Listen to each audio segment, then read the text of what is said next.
Kukpi7 and Kukpi7. I'm a Chief Wayne Christian. I'm the Chief of Splatsin Tesaquap. I'm part of the Shuswap Nation. So I first just want to acknowledge the ancestors of this territory and the land we're on, this Tamil and the present-day descendants, because the work we do, we've been coming here for years, and it goes back to the prior to contact, and I think the work that we do here is really important for the future of our people. I just want to add just a little bit to this conversation. I've been involved in child welfare issues since I was 12 years old. What I mean by that is that I was apprehended into the foster care system when I was 12. All my brothers and sisters, there was 10 of us, were taken into care. And if you've ever been taken away from your parents and removed, you'll know and understand what I talk about, because I was 12 years old, I was the oldest male, but I blame myself for what happened, because I actually was away from the home working down in the States, because part of what would happen is that being the oldest, my mom sent me out to help sort of raise money for the family, if you will, because when I worked, I'd turn the money over to when I got back. So when I went down into the States and I came back that summer, if you can imagine, if you have 10 brothers or 9 brothers and sisters, it's very noisy, right? But when I came back home that August, is that what uncovered for me was how quiet it was. It was just dead silent. And I was thinking, what's going on here? And then I walked into the house, and my mother was sitting on the bed. We were in a living in, people would call it poverty today, a 2-bedroom home. We had no running water, but it was our home, it was our life. And she was sitting there on the bed and holding my youngest sister, Linda. And Linda was only about 2 months old at the time. And so that was way back when, and she's in her 40s now. She's a mother and a grandmother. But she's really disconnected because she never had that ability to form that bond with our mother. And so that's sort of the personal history I bring to the table on this issue. Because shortly after that, being taken into care, I actually was in 4 or 5 different foster homes the first 6 months.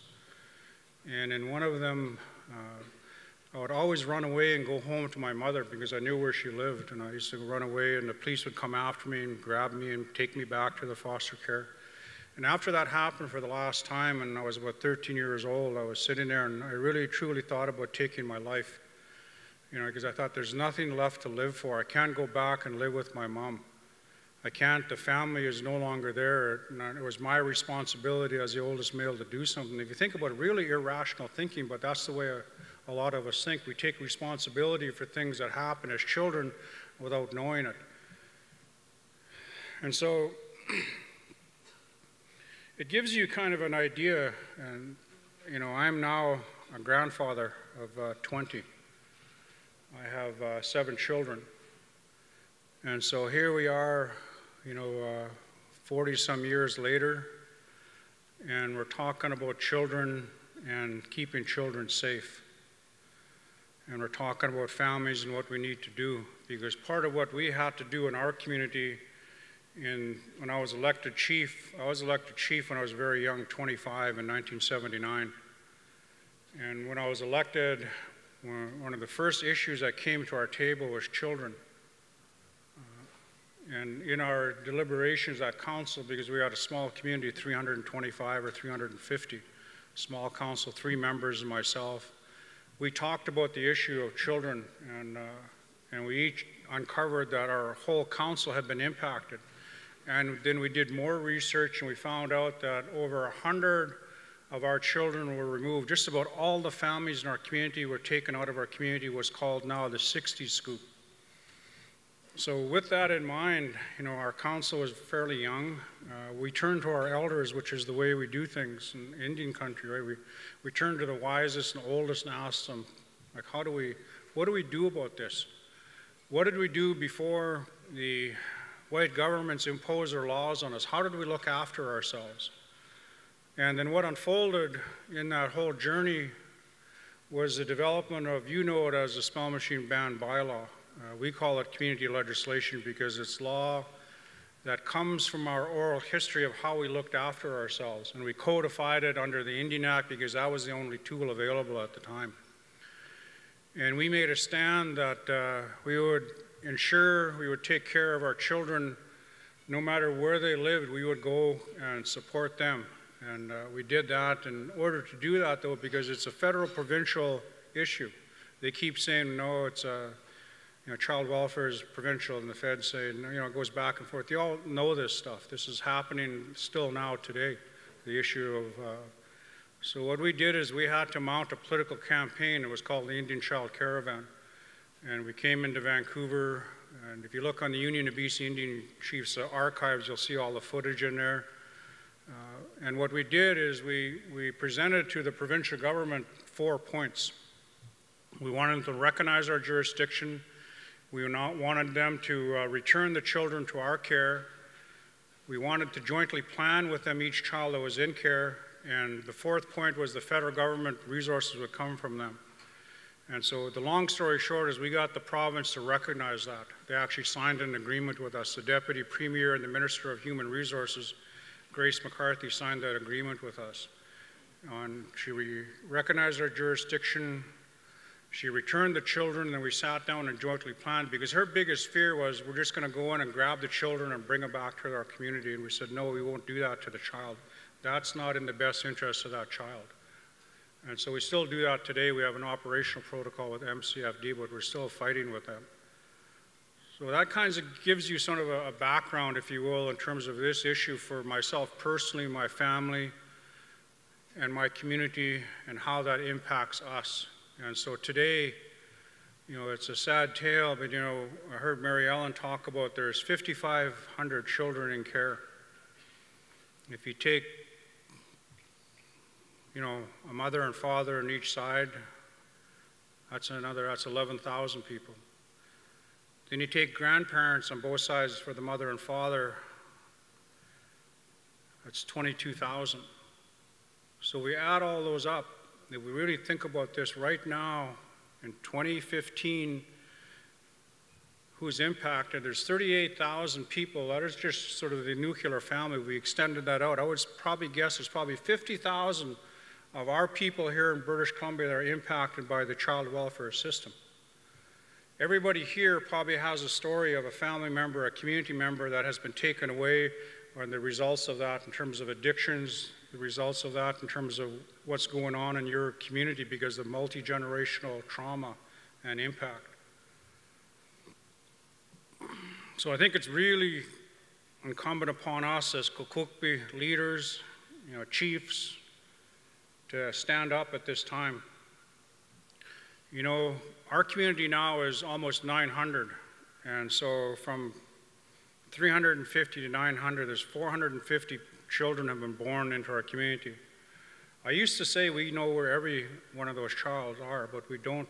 I'm discovering that some of those children, because they're, quote, not registered Indians, they were entitled to be registered, but we don't know where they're at. They've been adopted out. And I was just thinking about that, is that how do we, and I heard Mary Ellen talk about the adoption process and how disconnected that is from our customary adoption and our customary law of how we look after ourselves. So I just want to leave those thoughts with you, is that the call to action is real. We can't no longer sit along the side of the road, and we can no longer say that we need to do something, we need to act. We don't need talk anymore. Because those children, if you think about it, from 1960, actually 1950, the percentage of children in care was about 3 to 5% in the province. When the federal government signed a formal MOU with the province in 1961, that percentage jumped to 30% of children in care. When the federal government enacted the legislation or policy of Directive 20-1, it jumped up to 50 to 60% of the children in care. And you heard that talked about today. We have to understand this, that the federal government is not our friend. The provincial government is not our friend. They have purposely attacked our families. They waged war on our children. Think about that. That's what they've done since contact. They use the residential schools. They use the foster care system, and our children are suffering. That legislative genocide, we must stand up and do something to change it, and change it now. Because what do you think about in terms of those children having no parents and not being associated with any community? We see the results of that. So I plead to you in your role as a leader, it is now time to lead. It is now time to stand up and do what we need to do. Give voice to those that cannot speak for themselves, and that's those children. There's thousands of them. Give them a voice in this process. Stand up for them and talk for them and do what's right for them. It's not about us. It's about those children and those families, the mothers, the grandparents. So I just ask you to think about that in the deliberations in this Wellness 25. Actually, by the time we get to it, it'll be 2027, actually. You think about it, Doug. But anyways, that's just... We think about a 10-year plan. Let's lay that foundation, and first we got to turn the canoe. It's been overturned. Let's turn it on our right side up first, and then let's get in it. It's upside down right now, and we're all sort of floating around it and trying to grasp and hold on. We've got nothing to get into. Let's right that canoe. Let's get in it. Let's paddle together, and let's do something for our children, and what we call in our language, those yet unborn. Let's clear the pathway for those yet unborn. That's what we have to do, and do it now. So, Kukpi7, I appreciate you listening to me. I hope I didn't offend anybody, but I'm talking from my heart, because I see this. And I see what happens to our children. We have to give them a voice and help our families, and we have to do it now. Kukpi7.